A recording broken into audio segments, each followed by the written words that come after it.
Hello, everyone, and welcome to the episode number 4 of the Ball Boys podcast.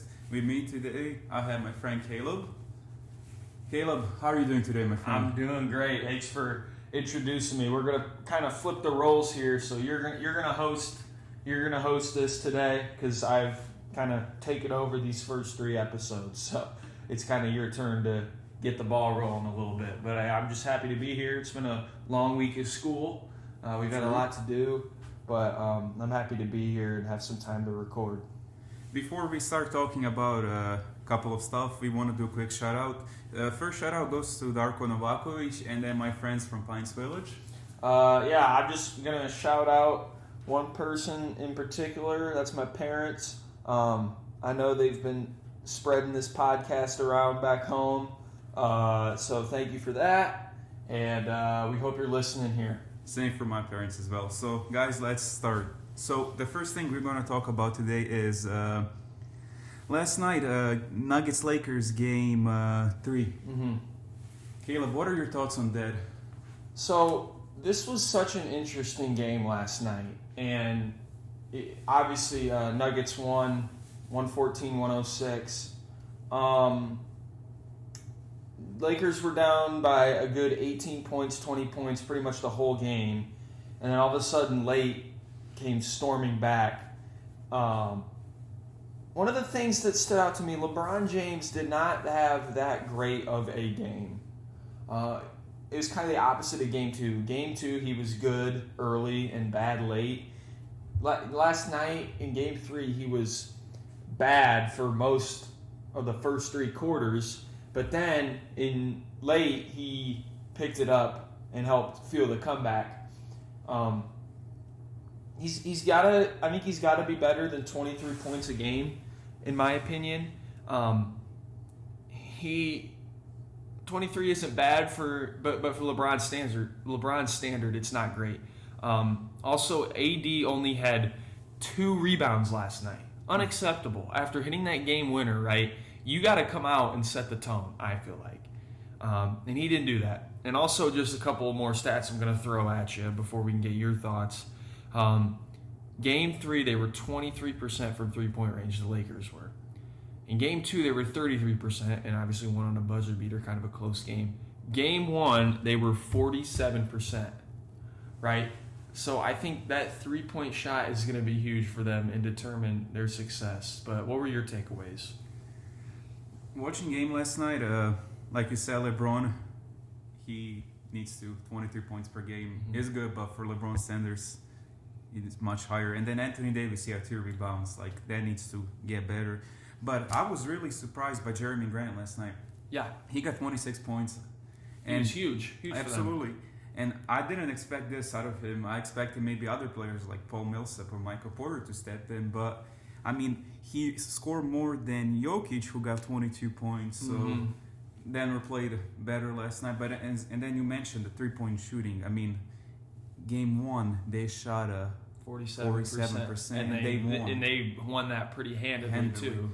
Game 2 was a little lower, 33%, and that was a closer game, but they won. And then last night, 23%. Right? So 23% a 3-point shot won't get you the win. Nope. And now the next game, it's actually tonight, Game 4 of Celtics and Heat. Caleb, what's your thoughts on the series so far?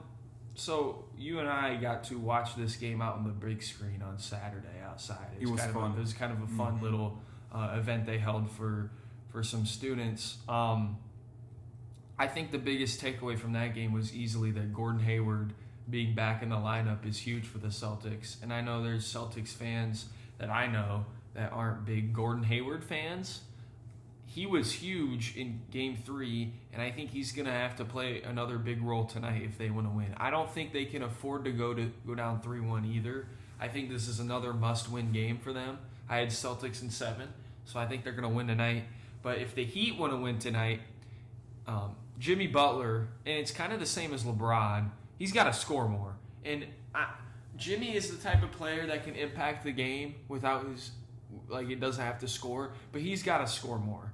18 points per game in this series is not enough if he wants to get to the finals. I get it. He's good on defense. He's a good leader. But right now, his team needs him to score, and he didn't. He played all right in Game 3, but he's got to be better, I think, if they want to win this series. So I'm looking for a big game from Jimmy tonight.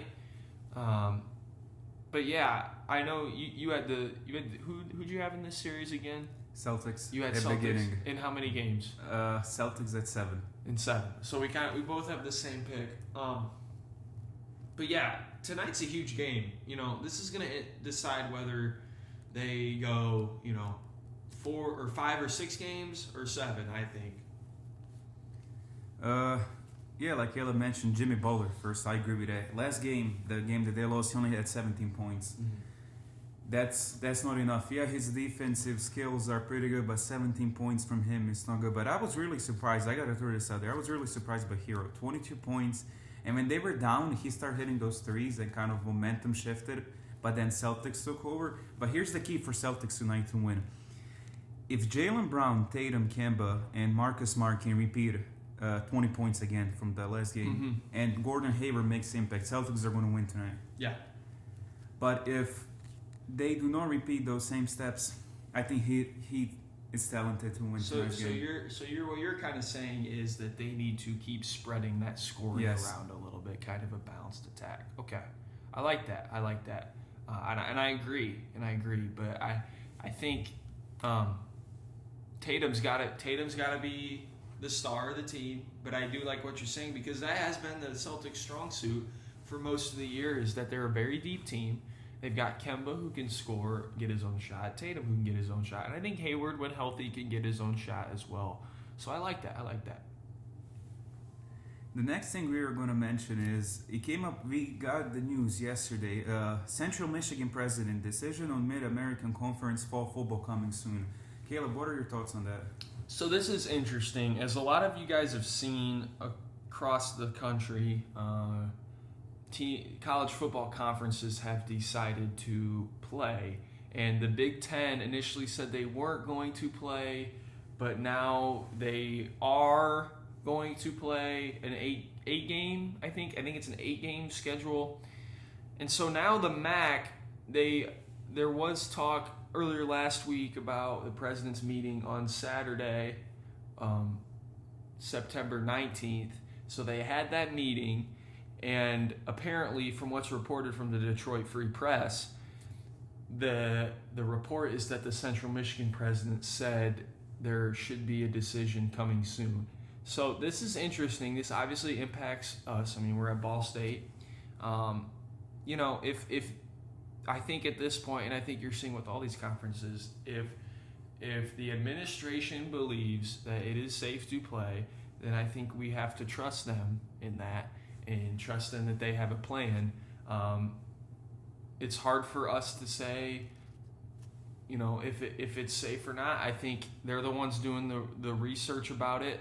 Obviously, I don't know if you've heard this, Alexa, but there is a little scare because of a heart condition that can come with COVID-19. That's some reason especially the Big Ten, that's why they didn't play at first, but they got some new information on it. And I think one of the important takeaways from this whole thing is that new information is going to present new ideas. So everybody can kill the Big Ten for not wanting to play back in August, but with new information about the stuff they got, they decided, hey, look, maybe we can do this. And I think that's the biggest thing. We got to give these teams grace and these conferences grace. Like, this is all new for everyone, and we really need to understand, like I said, I'm going to say it again, new information brings new ideas, and we just need to remember that. I agree with Caleb. It's a new situation, especially with COVID-19. 1 week can be perfect. Next week can be nothing. Speaking of that, I don't mean to butt in again, but Notre Dame, I don't know if you saw it. You saw Notre Dame. Like, everything's going great. Notre Dame's playing, and then they're getting ready to play Wake Forest, and they have an outbreak in the team and have to cancel. Now they reschedule for December. So like you said, you never know. And like you also mentioned, if they think it's safe, we should trust them and see how it goes. But, I mean, it can be all perfect and stuff, and nothing can happen, or it can all start perfect and then fall down. Yeah. But it will be interesting to see what they decide to do. Absolutely. Now we're going to shift our attention to NFL Week 3. But before we start Week 3, there were a lot of injuries in Week 2. So Caleb, I wanted to ask you, which injury is the most significant? Like, what player do you think is going to be most missed? Well, I think, they're all significant in their own way. I think the Saquon one is devastating to the Giants franchise. I feel like we're still kind of waiting for Saquon to be. I think he's proven he's a star, but I think we were waiting for that breakout season, which, I mean, it's kind of hard to say that because I think everybody knows he's great, but it's just hard when he's on the Giants. It's such a dysfunctional franchise and not much talent around him. It was really tough to see him go down because I think a lot of people thought this could be the year for him. But definitely hope he can get back on track after this injury and not get derailed. But, Drew Lock went down. Hopefully, I think he'll come back soon. McCaffrey went down. He should be back in 3 weeks. The Niners, Bosa, that was brutal. And they had a lot of players go down on Sunday.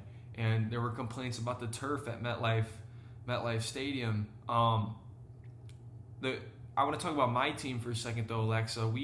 The Colts have had some bad luck to start this year. Last week, Marlon Mack out for the year with Achilles injury. And that was rough. He was in a contract year. He's going to be a free agent. And so he was really looking for a big year. Then Sunday, Paris Campbell, it looked like it was an awful injury. And it is. I think it's a PCL strain, maybe, tear. I don't know. But there's a chance he can come back later in the year. Malik Hooker, though, he's out for the year with Achilles. So, and Malik Hooker is same as Marlon Mack, same injury, and they're free agents next year. So those are devastating. Those are key pieces on the Colts roster. And I think as you look across the league, they were just, it's just unfortunate. And I don't know if you can credit it to no preseason, but it does make you think, would these happen if we had a longer training camp in a preseason? I don't know. Who's to say? But it was definitely, you were looking at your phone on Sunday, and every second it was a new player that goes down, and it was just really devastating. Yeah, no, I agree with Caleb. This Sunday, oh my God, there was like a lot of injuries. Like they go from one injury, and then Nick Bosa gets hurt, and especially the 49ers. Nick Bosa tore an ACL out of nowhere. Their running back Mostert got hurt. Garoppolo went out. Hurt. Yep. And last year they went to the Super Bowl. Nick Bosa is going to miss most of the time. Yeah, it'll be interesting. I will say this: it'll be interesting to see like that division with Arizona, Seattle, and the Los Angeles Rams look good. It'll be interesting if the Niners, because of injuries, finish fourth this year. Like that's what is on track right now because and it's not really through their fault, but that's just their division's really, really good and deep, and they got the injury bug so far. Yeah, and like you mentioned, Colts got hit with injuries beginning. And I agree with you on Saquon because we know Saquon, what he has shown, especially the first game against Steelers, he had like negative rushing yards, I believe. And you mentioned the Giants. They don't have offensive line. Every single run he attempted, there's already like 2-3 Steelers linemen already tackling him. So that is really bad for him. But I think he'll come back stronger. Yeah. And especially this Sunday, this was like the most injuries I ever seen. Yeah. But now we have Week 3, and we just wanted to talk about a couple of games. The first game we will talk about is Saints and Packers. Caleb, what's your prediction of that game? So we watched on Monday Night Football the Saints get beat by 2 scores, 34-24 versus the Raiders, and I think it was kind of a surprise to most people. Drew Brees didn't look good. Michael Thomas is out. The defense of the Saints doesn't look good. And this is my Super Bowl pick, by the way, and I'm going to go Packers here. Through 2 games, the Packers look like, they look even better than last year. And honestly, Alexa, what additions did the Packers make in the offseason, right? They basically stayed pat, and they're looking 10 times better than they looked last year. Saints, kind of the same thing. I guess you could say Emmanuel Sanders was their addition, but without Michael Thomas, who they run their offense through, they have not looked good. And Drew Brees, I'm sorry, he looks old right now. And so until he kind of flips that the other way, I'm gonna take the Packers here, and I think they'll win pretty convincingly. To be quite honest with you. I agree with Caleb. I'm having Packers this game. First 2 games, Packers offense scored over 40 points each game. Convincing. Aaron Rodgers back in the form. There were a lot of questions this offseason when they drafted Jordan Love, the quarterback. Yeah. Aaron Rodgers came out there and firing. He's been in MVP discussion so Absolutely. far, no doubt. You said Drew Brees getting gold. Agree with that as well. Packers are going to win convincingly. The second game we have, it's a Monday night game between Chiefs and Ravens. Caleb? This is like the game of the year so far. I mean, this is what everybody, I guess not you, because you got the Steelers going to the Super Bowl, but this is what everybody thinks is going to be the AFC Championship. So it's kind of a preview, and I mean, it's 2 best quarterbacks in the game, Lamar and Mahomes. Chiefs, I mean, they've looked all right. They didn't look great last week. It's in Baltimore. I'm going to take the Ravens here. They beat the Texans pretty handily on the road, and they beat up on the Browns week 1, obviously. They've looked like the better team through 2 weeks. I don't think there's any reason why they're going to lose this game. I think, and it doesn't mean that the Chiefs are buried and not going to beat them later in the year. Mm-hmm. I just think the Chiefs are taking a little bit of their time to get their footing a little bit. So I got the Ravens in this one. So for this game, this is going to be, you mentioned, so far this game of the year, absolutely. 2 best quarterbacks in NFL right now are going at each other. 2 best young quarterbacks are going one-on-one at Baltimore. I am going to have Chiefs. I think this is going to be a super close game. I do not think there's going to be a blowout for any of those teams. I was surprised about Chiefs last week when they played the Chargers. They won by 3 in overtime, but I feel like they're going to come out now and bounce back. But both offenses of each team, like, I do not know who to pick. Like, I like Lamar. I think it's going to be a shootout. I think we can agree on that for sure. Absolutely. I just think Chiefs are going to come more concentrated because they won the Super Bowl last year. Now they're not talked about more than Ravens because Ravens have Lamar. But I think Chiefs are going to pull up slightly. Be a good game no matter what. Next game we are having is Rams and Bills. Caleb? Yeah, so this one is interesting because these are teams that I feel like have kind of flown under the radar to start the year. Josh Allen, granted it was against the Dolphins. He threw for 4 touchdowns last week. He played pretty well. This is a kind of a tough stretch for him coming up, and it starts this week against the Rams. They're playing some good teams coming up. But the Rams, I mean, they have looked just as impressive as anybody. They beat the Cowboys week 1, and they beat up on the Eagles week 2, and, you know, the Eagles have their own issues, obviously. But this will be a good game. I'm going to take the Rams. I just think that receiving core with Woods, Cooper Kupp, and Goff looks good. I think Aaron Donald is going to get pressure on Josh Allen, unlike what Josh Allen has seen in the first 2 weeks, and I think he'll wreak some havoc. So I'm going to take the Rams in this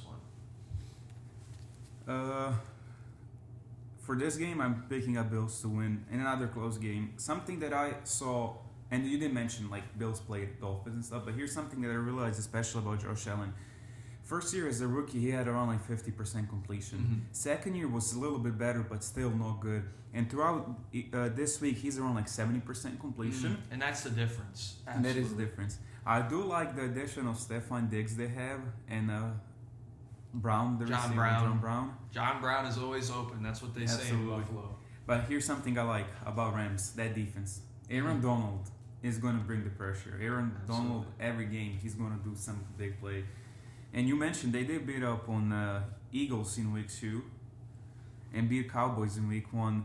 But I just think Bills defense will bring more pressure on Golf. Mm-hmm. And the last game we have here for the week 3 is between Seahawks and Cowboys. Caleb? So, Cowboys got away with one last week, coming back from a 20-point deficit, getting an lucky onside kick in which the Atlanta Falcons, known chokers, right, just looked at and said, yeah, go ahead, Dallas. You go ahead and recover this. We don't want the ball. Anyway, so they got away with one last week, and now they roll into week 3, 1-1. And the Seahawks, I mean, Russell Wilson right now, and I think you would agree, he's the MVP right now. I know it's 2 weeks, but the way Russell Wilson has played, he has 11 incompletions and like 9 touchdowns or something crazy like that. He is playing out of his mind, and until he shows that, you know, he's struggling even a little bit, I'm not picking against the Seahawks. I don't think he's going to let them lose. And last week was a great game between the Patriots and the Seahawks, and I feel like Russell Wilson just willed his team to win that game. And I don't think there's any reason why he doesn't do it again this week. I think it'll be a good game, though. Cowboys are talented, but Russell Wilson right now is on another level. I agree with you, Caleb, about Russell Wilson. I have Seahawks here, first of all, winning. Like you mentioned with Cowboys, that onside kick. We were watching together. We were in the room and we were watching. And I do not know what the Falcons were thinking. They were just standing there looking around. And Cowboys are in this roller coaster right now, coming back from 20-point deficit. Like you mentioned, Russell Wilson out there, I do not see him slowing down at all. Seahawks are going to win this at least by 10 points. Metcalf, I mean, you see guys what he did to the Gilmore last week. Yeah. And Gilmore was also Defensive Player of the Year last year. So I don't think that offense is going to slow down anytime soon. I like their defense, especially Jamal Adams. Seahawks in this one.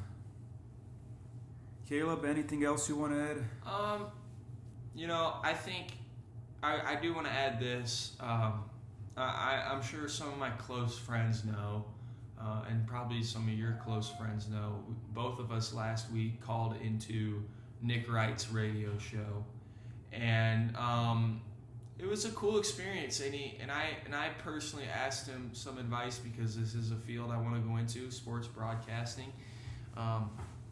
He said to start a podcast, which we were already doing, and he said, you're not doing it for views or subscribers or anything like that. You're doing it to get reps. And I think for both of us, that's what we're doing right now. And the love and support is absolutely great.